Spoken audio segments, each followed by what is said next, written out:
falar um pouquinho sobre Deus. Deus é um dos princípios básicos da doutrina dos Espíritos, né? Nós temos basicamente 5 princípios fundamentais na doutrina dos Espíritos. Deus, os outros, vocês lembram quais são? Nós já falamos, já trabalhamos aqui algumas vezes. Oi? Alguém? Cristo. Okay? Fala baixo, fala alto. Jesus, né? Falamos aqui na abertura. O livre-arbítrio, a mediunidade e a reencarnação. Né? Nós já ouvimos algumas vezes palestras aqui na casa mesmo sobre os outros princípios, mas sobre Deus a gente sempre fala, a Nájila fala em todas as palestras praticamente sobre Deus, está embutido porque qualquer assunto que a gente fale, Deus está presente, está ali embutido na palestra, nas palavras, nos ensinamentos da doutrina. Porém, uma palestra específica, a gente acha que nunca foi feita aqui, né? Nunca fez aqui na casa, e vocês vão entender, na medida que a gente for falando, o porquê. Porque às vezes é tão difícil a gente encontrar uma palestra ou alguém falando especificamente sobre Deus, né?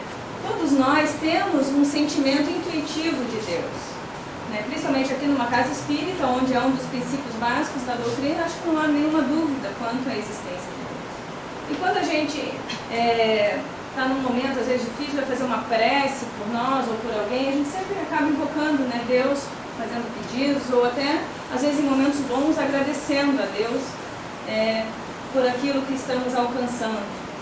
Então, acho que até, às vezes, pessoas que se dizem ateus, né, num momento mais difícil ali, de uma dificuldade, às vezes acabam até recorrendo, e naquele momento, né, muitas vezes até nos extensores da morte ali acabam, né, mudando, acreditando em algo maior. Mas a gente aqui não tem dúvida da presença e da existência de Deus.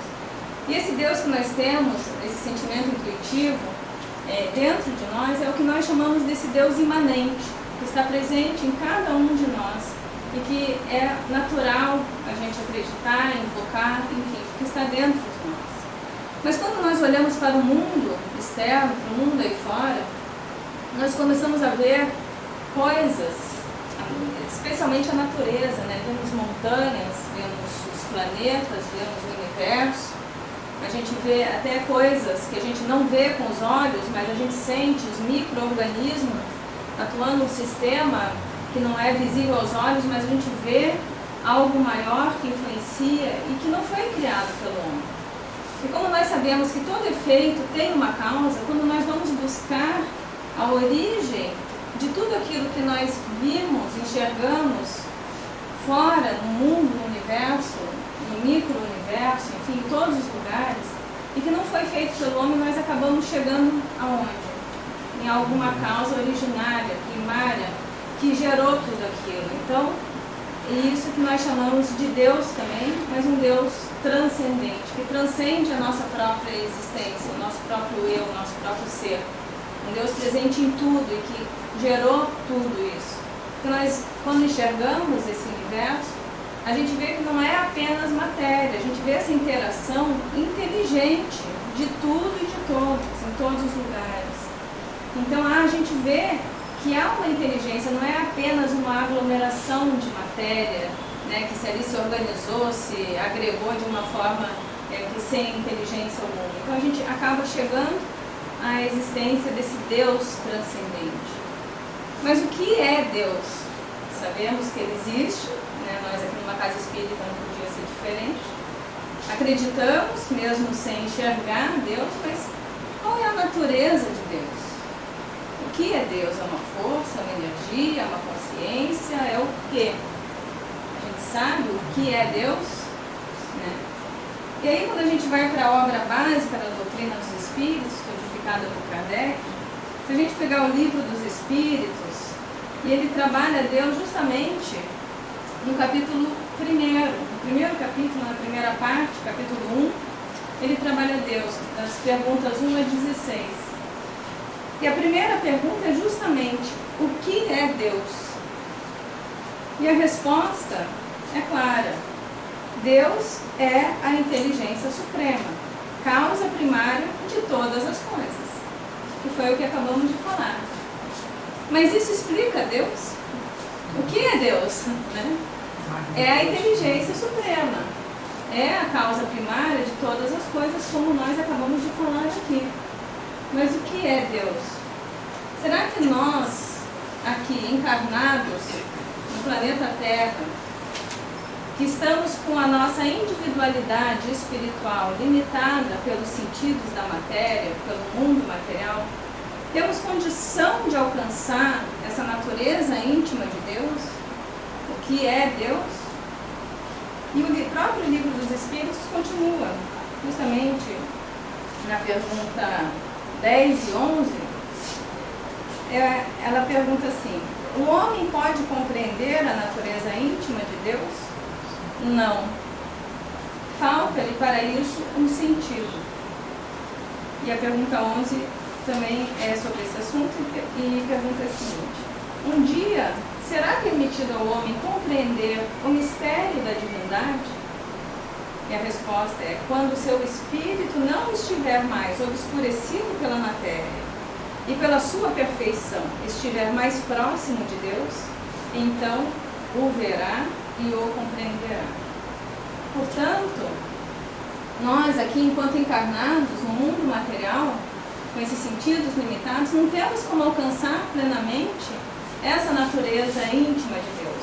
E por isso que no começo eu disse, por isso é tão difícil falar sobre Deus.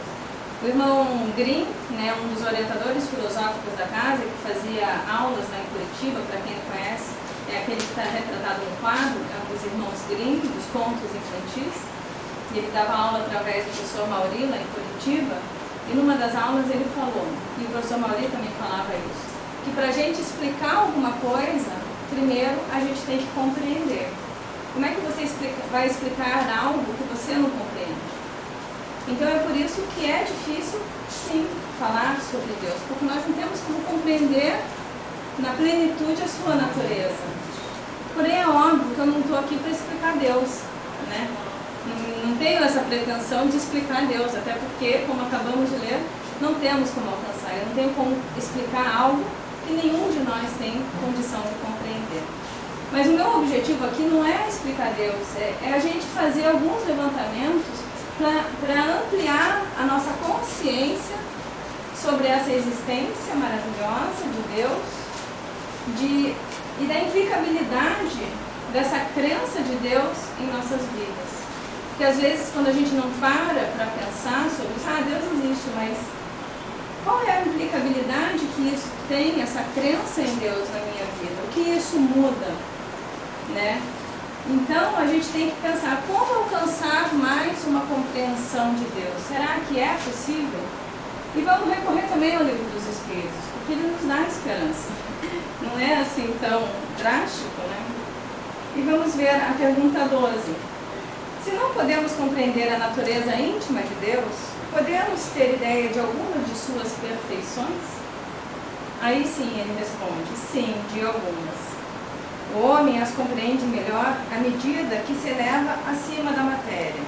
Ele as pressente pelo pensamento, ou seja, pela nossa elevação acima da matéria e pelo pensamento. O que quer dizer isso? Como na prática a gente pode alcançar Deus, né? Se elevar acima da matéria? O Espiritismo nos traz diversos recursos, né? A meditação, a reflexão, o pensamento. Agora, pelo pensamento também, o que podemos fazer? Vamos pensar no exemplo prático. Vamos supor que eu não conheço ela, fica muito assim, né? Vamos dizer, ela, né? Eu conheço aqui de vista, mas vamos supor que eu não a conhecesse. Que ela seja uma artista, uma pintora de quadros. Nunca a vi na minha vida, mas me deparo com um quadro dela, pintado por ela. Quando eu analiso aquele quadro vai me informar e me comunicar diversas coisas sobre ela. Tudo informa e comunica. E quando eu pego e vejo um quadro pintado por ela, eu posso analisar se é uma natureza, por exemplo, se é um campo, se é uma paisagem, se é uma pintura de mar. Eu posso deduzir, talvez, que seja uma pessoa que gosta de natureza. E deve, talvez, até respeitar mais a natureza, por gostar, por ser uma pessoa talvez mais sensível, até por ser uma artista que pinta, já é uma pessoa mais sensível por natureza, né? Os artistas têm uma sensibilidade mais aflorada, senão não conseguiriam fazer a sua arte, produzir.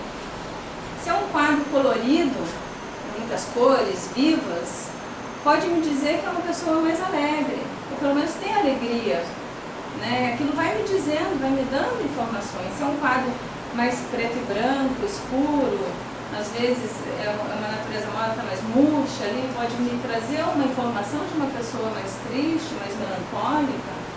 E assim eu vou pegando algumas informações que vão me dando algumas referências sobre ela. E eu vi um quadro, mas se eu pegar daí, começar a pegar toda a obra dessa pessoa ao longo do tempo, todos os quadros que ela pintou, isso também vai me dar um histórico ali maior, uma gama de informações muito maior sobre ela. Posso ver que em determinada época ela tinha um perfil, depois ela mudou, então é uma pessoa que é aberta. Se é uma pintura perfeita, que eu olho e falo, nossa, isso é uma pintura ou é um retrato? Vai me dizer que é uma pessoa mais realista, né, que pinta exatamente o que vê. Agora, se eu vejo uma pintura assim que traz aquela imagem, mas é uma coisa, uns traços mais abstratos, assim, uma coisa mais diferenciada, pode me mostrar que é uma pessoa mais aberta, né, mais criativa. Então, a gente vai colhendo elementos sobre aquela pessoa e, mesmo sem conhecê-la, eu vou ter ali algumas informações sobre ela. Se eu a conhecer pessoalmente, mesmo sem conversar, eu posso ver a maneira como se veste, né, se ela também é uma pessoa mais formal, se é mais descontraída, se ela conversar com ela, a forma como ela se porta, o que ela diz, enfim, a gente vai pegando elementos que vão nos dando mais informações, vamos conhecendo mais a pessoa. Mas ainda que eu pegue toda a obra dela, que eu a conheça pessoalmente, veja tudo que ela fala, tudo que ela faz, isso é ela? É ela plenamente ou ainda não? Ainda não. Ainda não. Ainda não, porque ela é muito maior do que aquilo que ela expressa. Ela tem muito mais dentro dela, e a capacidade, o potencial que ela tem dentro dela, e aquilo que eu não alcanço, a gente mal conhece nós mesmos, não é? Às vezes a gente é exposto a alguma situação e toma alguma atitude e fala, nossa, não sabia nem que eu era capaz de fazer isso. A gente mal se conhece. Por isso que a doutrina espírita também fala muito sobre o autoconhecimento. Para a gente se conhecer, porque se tem Deus imanente em nós, quanto mais nós nos conhecermos, mais conheceremos também a Deus. E quanto mais nós olharmos e analisarmos também a obra de Deus que está manifesta aí no mundo, né, especialmente a natureza, né? O panteísmo, que é uma teoria que fala que tem Deus como sendo a soma dessas forças da natureza. Inclusive, Spinoza, né, desenvolveu essa tese de Deus como sendo a somatória dessas forças da natureza, de uma forma bem resumida e simplificada. Até Einstein diz que o Deus que ele acreditava era esse Deus de Spinoza, que é essa força da natureza. Mas será que todas essas expressões de Deus, tudo da natureza, significa é Deus? Não. Se Deus criou tudo, ele é muito maior, porque a gente equiparar a pessoa, no caso Deus não é uma pessoa, mas enfim, comparar Deus com a sua obra, ou comparar uma pessoa com a obra que ela fez durante uma encarnação, ou até durante todas as encarnações dela, é muito raso e não corresponde à realidade. Porque nós somos maiores daquilo que expressamos. Mas nós conseguimos alcançar mais elementos, mais informações, através dessa análise, através do sentimento também. Ele falou ali do pensamento, e de se elevar acima da matéria. E se elevar acima da matéria é o sentimento.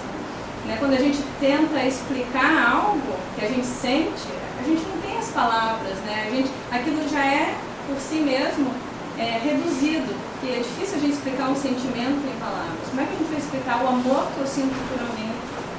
A gente sente, Então, o sentimento é muito maior também e expressa essa beleza de Deus. Como Deus é essa inteligência suprema e superior, quando a gente fala inteligência suprema, mas quando a gente olha para a natureza ou está na natureza, e a paz que a gente sente, Deus, então, é essa paz no seu nível mais elevado, supremo. A beleza que a gente vê na natureza também. Essa inteligência, quando a gente olha para o universo, onde os planetas giram naquele ritmo, onde um não se choca e mantém sempre a distância perfeita para não ter uma tragédia. Essa inteligência, como explicar isso, se não através da existência de Deus, né?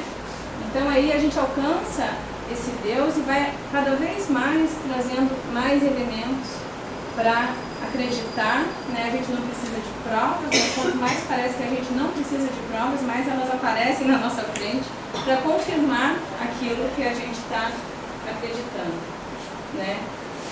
Então, além, né, por esse exemplo, acho que a gente consegue alcançar um pouquinho de como ampliar o nosso entendimento sobre Deus, né? Parar e analisar.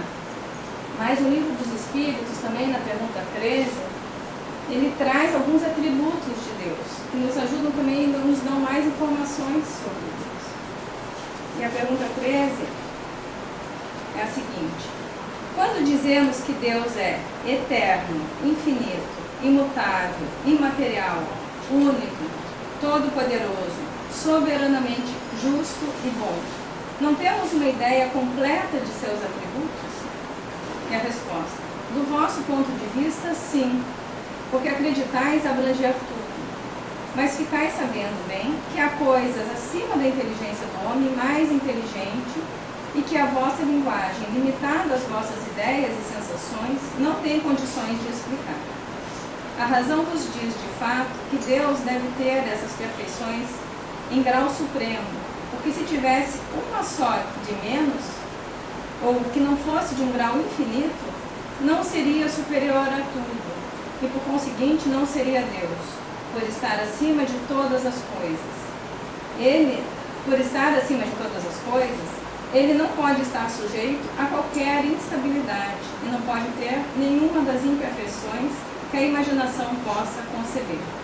Então ele traz aqui esses atributos, né? Eterno, infinito, imutável, imaterial, único, todo-poderoso e soberanamente justo e bom. E depois tem aqui uma nota do Kardec em que ele fala sobre cada um desses atributos. Eu vou escrever aqui no quadro, né? Para registrar. Então, Deus é eterno.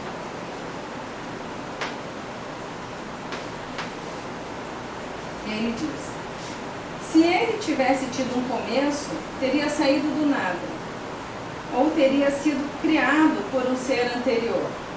É assim que, de degrau em degrau, remontamos ao infinito e à eternidade. Ele é imutável.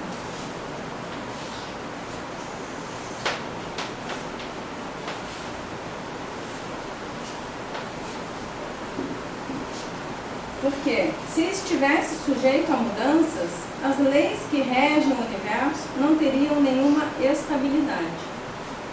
É imaterial. Oi? Posso só fazer uma interação? Lógico. Nesse imutável aí, os espíritos, irmão Dandrino, irmã Marina, irmão Leocádio, nos pedem para enxergar a mutalidade, a não mutabilidade de Deus, que é a mutabilidade de Deus dentro de nós. Deus em si é imutável, mas nós temos que, na medida do nosso crescimento afetivo, intelectual, social, psicológico e etc., que é o crescimento espiritual, na medida da nossa espiritualização, Deus vai crescendo para nós.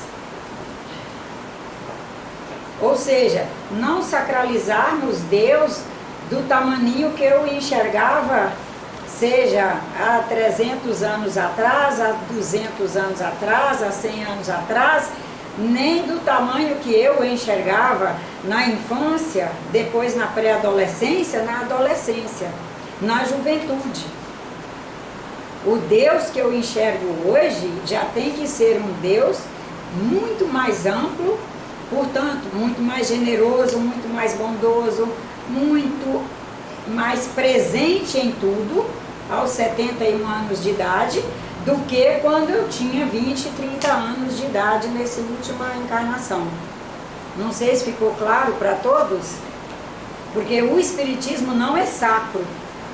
Deus é imutável, mas nós sacralizamos Deus, ele é do mesmo tamanho para cada um de nós, ele não é do mesmo tamanho, na mesma dimensão, para nenhum de nós, cada um de nós tem o seu olhar, o seu enxergar, o seu sentir, o seu perceber, assim como ele não é na mesma dimensão na nossa infância, adolescência, juventude, que isso significaria que a gente parou no tempo e no espaço. Seria diminuir Deus. Seria diminuir Deus. Cada um, na medida que vai fazendo essa análise, através do pensamento, vai angariando essas informações, vai crescendo. É lógico que o conceito de Deus para cada um também vai se alterando. Né? Obrigada, Nájila, pela sua apresentação, foi ótimo. Imaterial é único.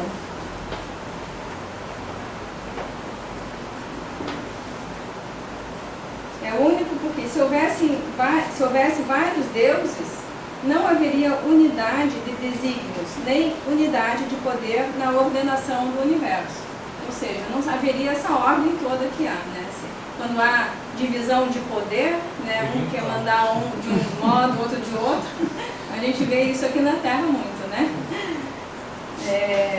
Ele é também todo-poderoso.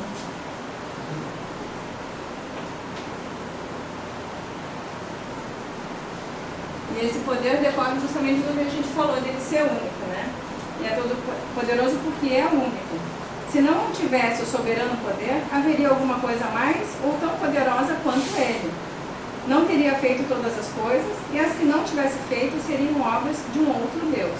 Né? E isso poderia gerar até um conflito. E ele é soberanamente justo e bom.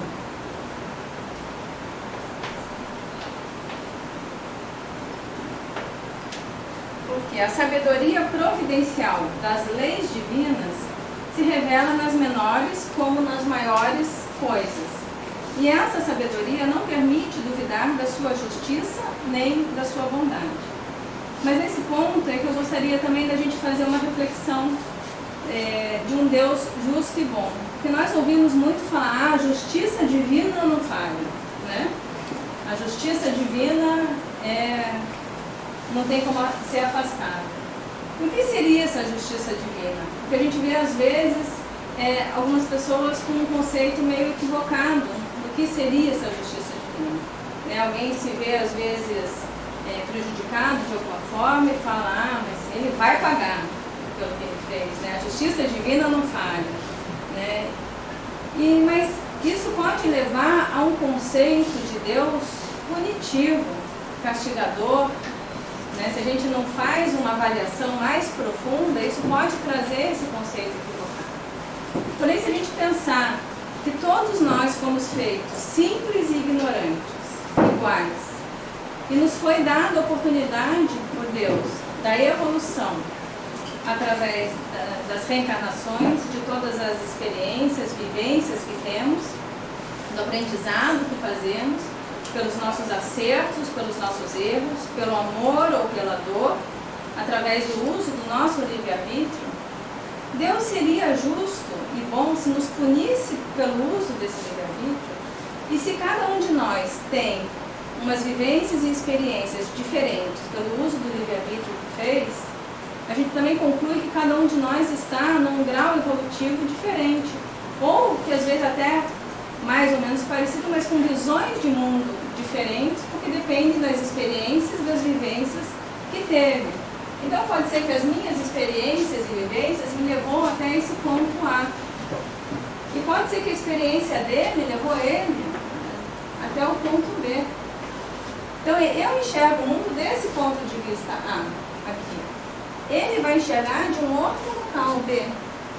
Se por acaso eu fizer isso daqui, colocar isso no meio, eu olhando daqui isso, pensem que vocês estão olhando aqui, eu vou dizer, isso aqui é o número 9. Mas ele olhando daqui, vai olhar e vai falar, isso aqui é o número 6. E quem está certo, quem está errado? Tem certo ou tem errado nesse ponto? São visões de pontos de vista, na verdade, né? Visões de mundo diferentes que nós alcançamos. Aí ele tem uma opinião e fala uma coisa e pensa de um jeito, e fala, mas ele vai ver, a justiça divina não falha, ele está fazendo isso. E a gente vivencia isso, a gente vê hoje em dia no nosso mundo, especialmente atualmente no aspecto político, uma polarização, onde pessoas têm pontos de vista totalmente diferentes, porque cada um tem um caminho, seguiu um caminho, teve experiências, tem valores, e às vezes não é porque um está certo, o outro está errado, são visões de mundo diferentes, e aí, aquele lá vai pagar, né? Como conciliar um Deus justo e bom com essa visão, de mundo que nós temos? Ele é imanente em todos. Oi? Aí está a justiça. Oi? A justiça divina que Deus é imanente, Sim, está em todos. ele está Então, imanente. todos têm o poder dentro dele de se desenvolver, de evoluir do A chegar ao B, do B chegar ao C. Sim, E todos a têm. justiça é de você com você próprio. Exatamente. Aqui a gente vai chegar nesse ponto, não é nesse daqui? Se a gente... Essa é a Cadê o livro dos justiça. Espíritos? Aqui nessa própria resposta ele fala, no 13, a sabedoria providencial das leis divinas. São as leis naturais. E quais são essas leis naturais que levam a essa justiça divina? Uma delas que nós podemos colocar, são as duas, na verdade, que caminham juntas, são as leis naturais da transalto-eco-organização e transalto-eco-administração. O que é isso? Não se assustem com esses nomes, mas nada mais é do que nós vivemos num sistema complexo, E dentro desse sistema complexo, que nós somos como pessoas, que nós somos como sociedade, que nós somos como mundo, como planeta, onde existem vários sistemas, Nós somos um sistema e a sociedade é outro sistema, o mundo é outro sistema, o universo é outro sistema, mas que interagem e convivem todos juntos numa unidade. Então são vários sistemas complexos interagindo entre si. E nessa interação, eles se auto-organizam e se auto-administram para quê? Para a manutenção da ordem, do equilíbrio e da harmonia desses sistemas todos, visando que a preservação em última instância da vida, do próprio sistema em última instância da vida, da própria vida. Então, pela lei natural também, que está embutida nisso, de causa e efeito, a gente sabe que todos os nossos atos têm desdobramentos. Então, o que eu fizer e tiver um desdobramento que abale o equilíbrio, a harmonia desse sistema, o próprio sistema, essa lei natural entra em ação para remanejar e reorganizar esse sistema. É o que a Nádia trabalhou um pouco de entropia há umas semanas atrás. E vai dar continuidade à entropia no próximo sábado. Que o sistema, quando ele se desorganiza, ele se reorganiza automaticamente. Existe essa lei divina, uma lei natural da transalto-organização, em que o sistema se auto-organiza e se auto-administra para a manutenção do próprio sistema, do equilíbrio, da harmonia e da preservação da vida.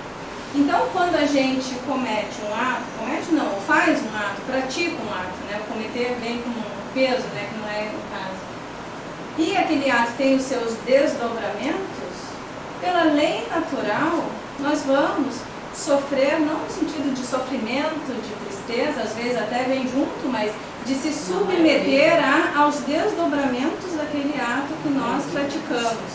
E para esse reequilíbrio no planeta e dos sistemas todos.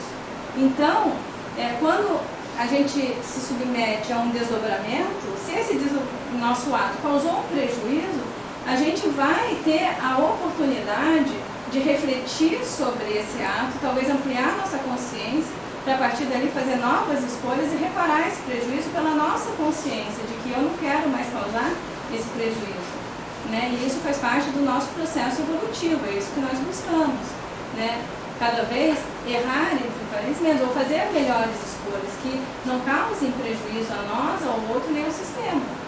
Mas isso não vem de um Deus, o Deus não está lá falando, você errou, vou te castigar, vou te punir.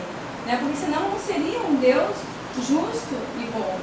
Né? Ele iria nos dar um livre-arbítrio e falar, olha, eu vou te dar um livre-arbítrio, mas você só pode fazer uma escolha. E tem que ser a escolha certa. E o que é certo, né? Dentro do processo evolutivo de cada um.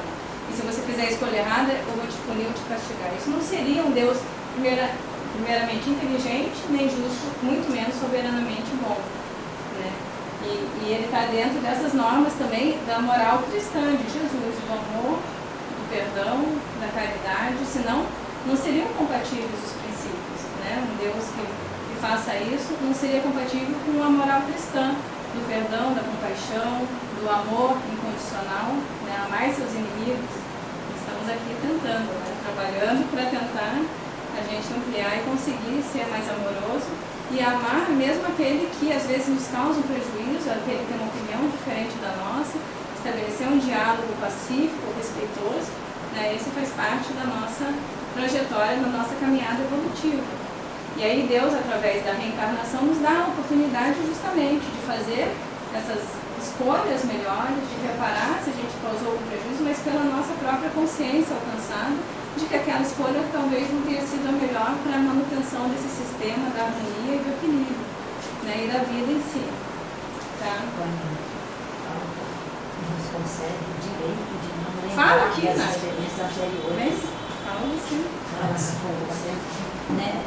Aquela disse aí essa maravilha que Deus nos concede, a oportunidade de uma existência eterna, nos concede uma bênção a mais, que é não nos lembrarmos exatamente das experiências anteriores. Trazermos nossa faculdade intuitiva, com a qual nós somos capazes de captar informações do cosmos, informações de nossos irmãos encarnados, informações de nossos irmãos desencarnados, nossa capacidade de fazer nossas concepções e pensamentos através do processo intuitivo na interação com todo o cosmos, mas nos concede a bênção de não nos lembrarmos exatamente das experiências. Porque seria para nós um sofrimento enorme. Nós perderíamos o equilíbrio. Imagina lembrarmos... Cair na culpa. Cair na culpa, ou cair na decepção, cair na desilusão. E nos é permitido não lembrar da experiência. Trazemos o acervo de informações acerca de tudo que já vivemos. Temos a oportunidade de consultar nossas jazidas, para isso que toda casa de religião, com muita fé em Deus, haverá de estar sensibilizada a nos colocar a questão da meditação, da reflexão, da prece, da avaliação de nossos pensamentos, porque na medida que nos aprofundamos em fazer mais reflexão, mais meditação, melhor nós nos conhecemos e melhor nós acessamos nossas jazidas de informações. Mas são informações no sentido do que já vivenciamos e do que somos capazes de vivenciar agora. Mas não traz a experiência em si. Por exemplo, esse rapaz, mesmo que tenha estado comigo em outros momentos reencarnatórios e que nós dois, porventura, tenhamos nos reencontrado, não vamos nos lembrar que estivemos juntos. Pode até ser, né? O que eu fui numa outra encarnação que fiz, não vou me lembrar. Mas trago as sínteses, cada um traz as sínteses. E Deus, que é essa imanência maravilhosa em nós, presente aí em nós, nos concedendo o tempo todo a bênção de não lembrar da experiência em si. E eu queria ler também alguns conceitos de Deus, né? Algumas informações que o irmão Grimm nos trouxe. Eu peguei algumas desse livro aqui, que é o resumo das aulas que eu mencionei que ele fazia em Curitiba. Esses são chamados cadernos de psicofonias. Esse daqui é do ano de 2016, são as aulas que ele dava lá, o resumo delas. Esse se chama Doutrina dos Espíritos, Teoria dos Conjuntos Culturais Espíritas. E eu tirei alguns conceitos sobre Deus aqui. E ele diz, na página 122, No que diz respeito à religião, se alcança a racionalidade filosófico-científica e encontra-se o Deus imanente, responsável pela integralidade da parte, do todo e da totalidade. Aí na página 160, Deus, o Criador imanente em cada um, é a cada minuto de consciência a força identificatória da vida. Na página 169, Deus é, por excelência, o amor em substância. Portanto, agencia a todos, alimentando a todos e permitindo que aqueles que o alcançaram desdobrem em fraternidade, compreensão, entendimento, esperança, etc. Deus, sendo o fundamento do fundamento da vida, no conceito doutrinário espírita, é a base, a gênese da parte, do todo e da totalidade. É a unidade interligada que se faz vida. Ainda na página 177. Para o Espiritismo, Deus é a excelência, a vida, do passado, presente e futuro. É, portanto, a vivificação intensa e extensa da inteligência e de todo o ser. E, finalmente, 192, a página, é interessante registrar que o conhecimento espírita se funda em Deus, como fundamento de tudo, do existente, do não existente, do pensamento, das ideias, do nada, do ser e da inteligência. Ou seja, é tudo.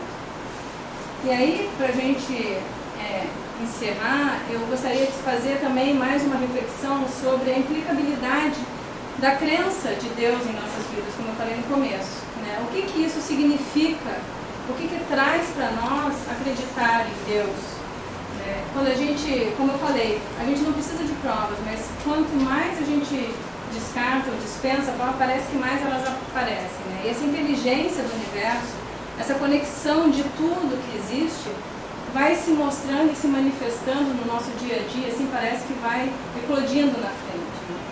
Eu já, a Nájila pediu para fazer essa palestra já há algumas semanas atrás, ou mais ou menos um mês talvez, e eu comecei a pensar e pensei, me deu essa intuição de falar sobre Deus.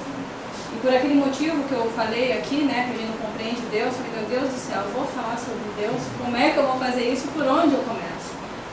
E aí as coisas vão surgindo e a gente vai pensando e vai vendo. Você vê que não foi por acaso que a gente pensou falar em Deus.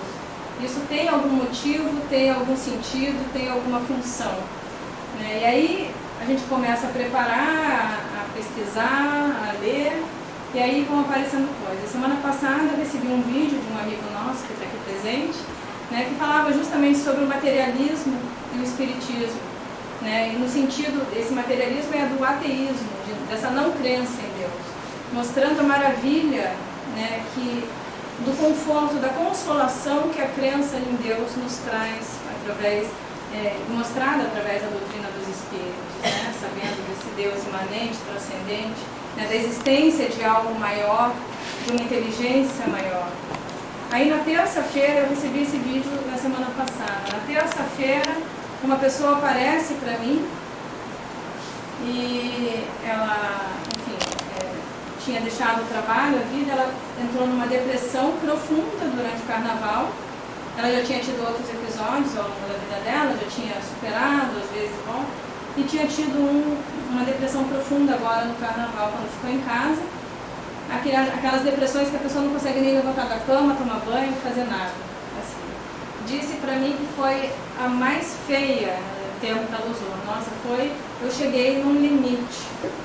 E aí ele me disse o seguinte, doutora Ana, ele me chama de doutora, faz o meu trabalho, e ele se refere a mim assim, doutora Ana, olha, foi o pior momento, a pior depressão que eu cheguei. Eu nasci numa família cristã, católica, e a gente acreditava, eu tinha algumas crenças e tudo, mas depois eu trabalhei uma época com 5 pessoas que eram ateus.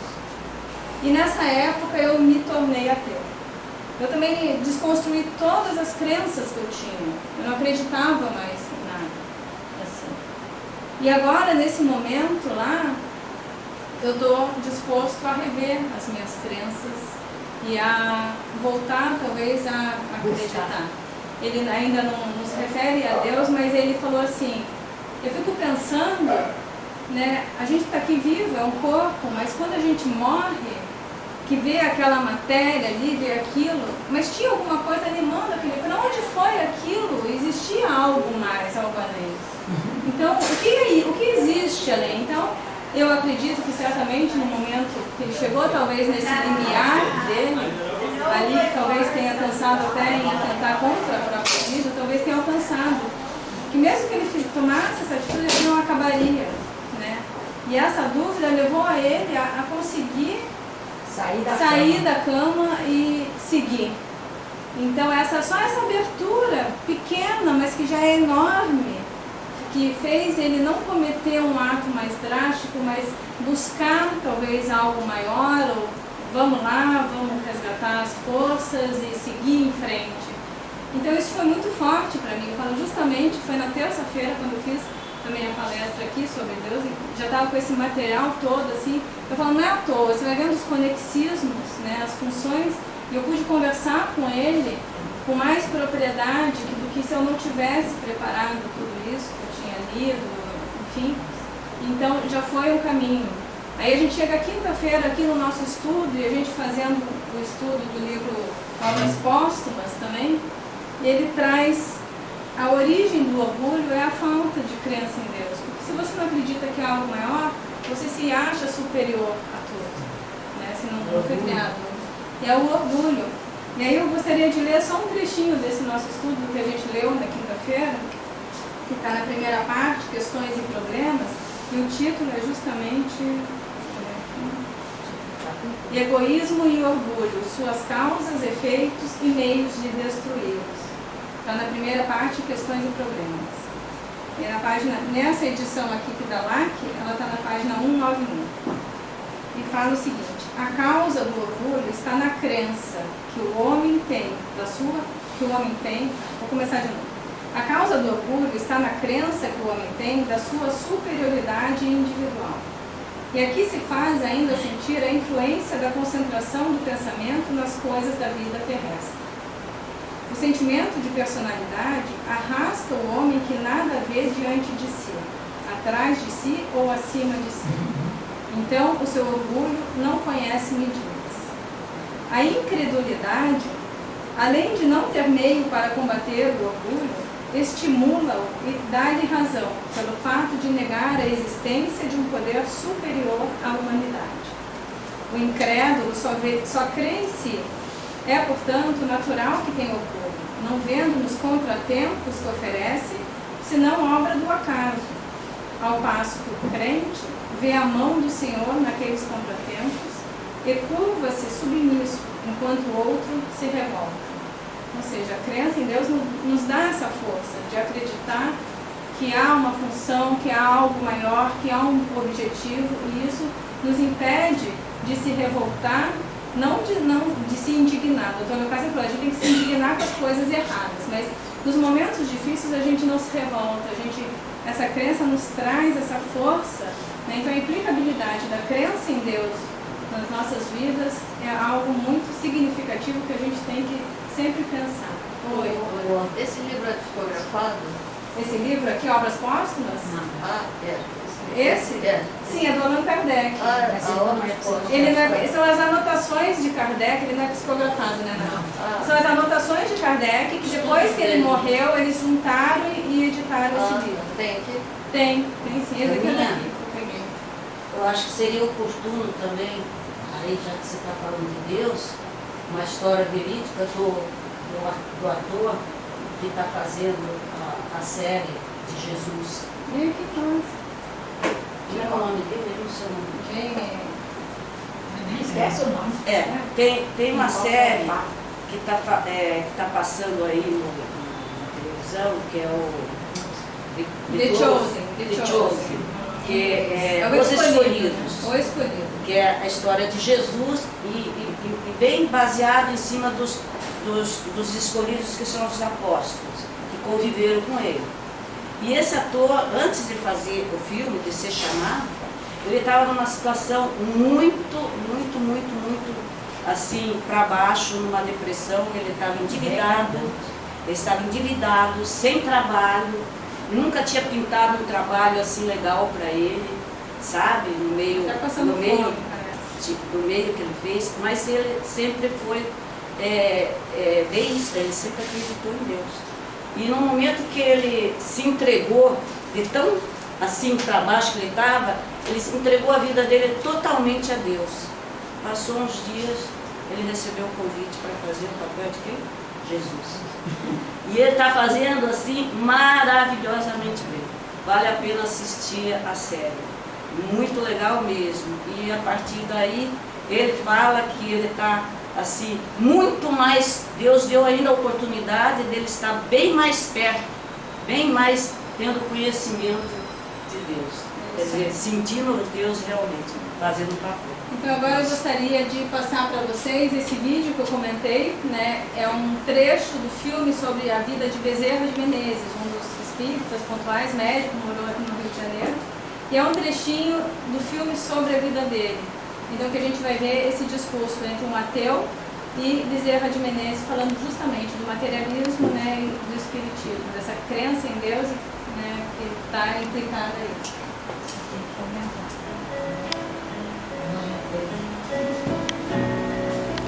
Se tiver baixo, alguém fala que deu aumento. Agradecemos a todos os bons espíritos de luzes que quiseram se comunicar conosco e nos pedimos nos ajudar para que possamos desenvolver e orientar a todos através das instruções que nos deram e que possamos, ao final desta reunião, cada um de nós sair cada vez mais fortalecido na prática do bem e do amor ao próximo. Desejamos também, ao mesmo tempo, que essas instruções sejam proveitosas para os espíritos sofredores, ignorantes, viciosos, que também pediram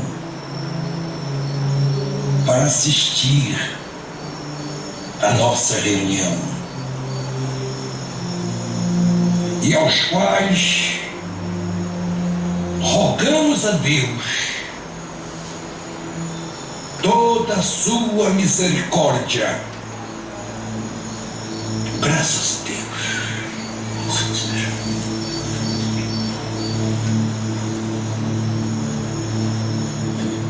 Eu peço licença para uma breve intervenção, se possível.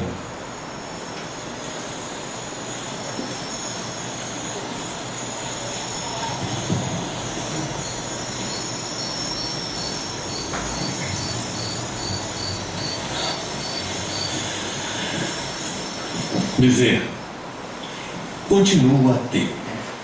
E não somente por meus colegas, mas também por mim, venho convidá-lo a um debate público, a fim de provarmos a inexpugnabilidade do materialismo contra as pretensões do espiritismo. E devo prevenir vocês que o materialismo já levantou extensa lista de nomes de médiuns fraudulentos, de ilusionistas que operam em nome de poderes imaginários, daqueles que largaram o suposto das forças psíquicas e fizeram declarações quanto às mentiras piedosas de que se viram envoltos, dos chamados sensitivos, que reconheceram seus enganos e desertaram das fileiras espíritas e, juntamente com esta relação, apresentaremos outro rol de nomes que o materialismo também levantou.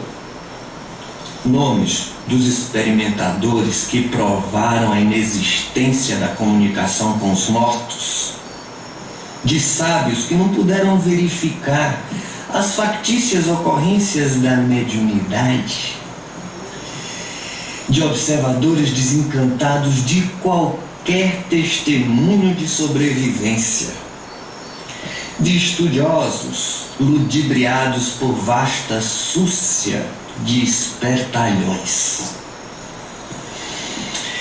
Esperamos que você e os espíritos aceitem o repto.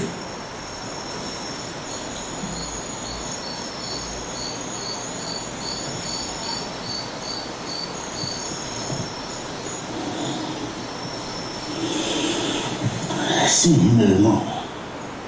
Se é que posso chamar meu irmão.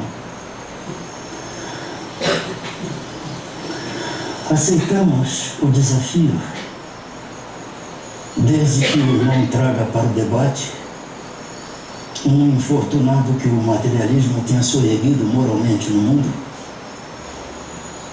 um malfeitor a quem a dignidade humana tenha sido devolvida,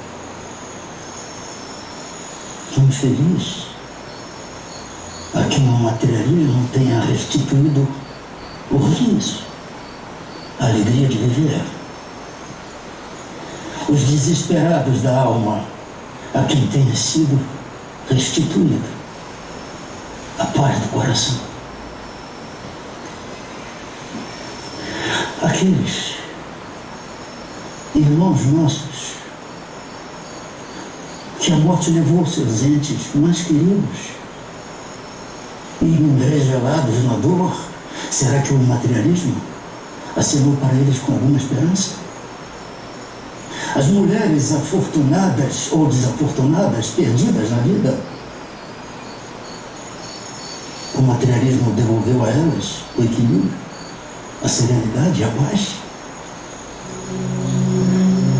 E aqueles que sem rumo, sem bússola na vida,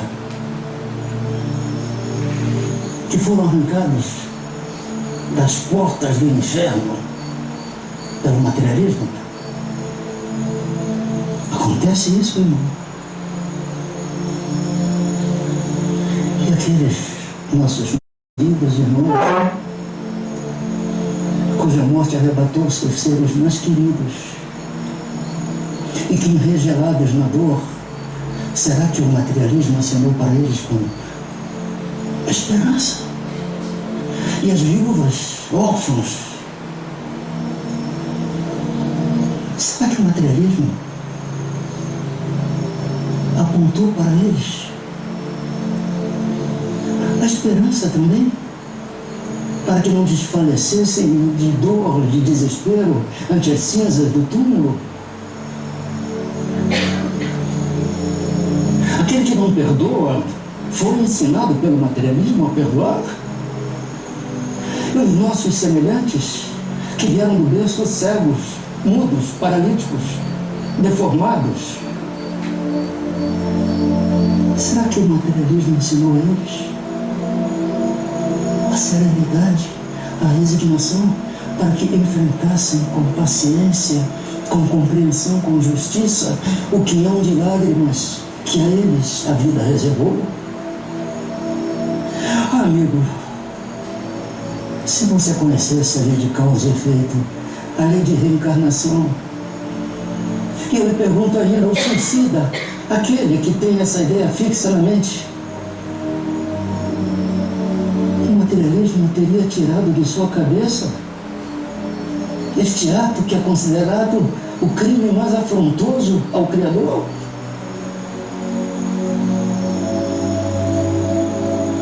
O materialismo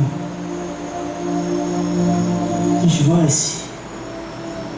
O materialismo não preenche a existência. O que fica um vazio existencial, o que fica um vazio espiritual. Traga, meu irmão, um só ser desventurado, que o materialismo tenha tirado do cipó do sofrimento neste planeta de expiação. E nós, espíritas, aceitaremos o rapto.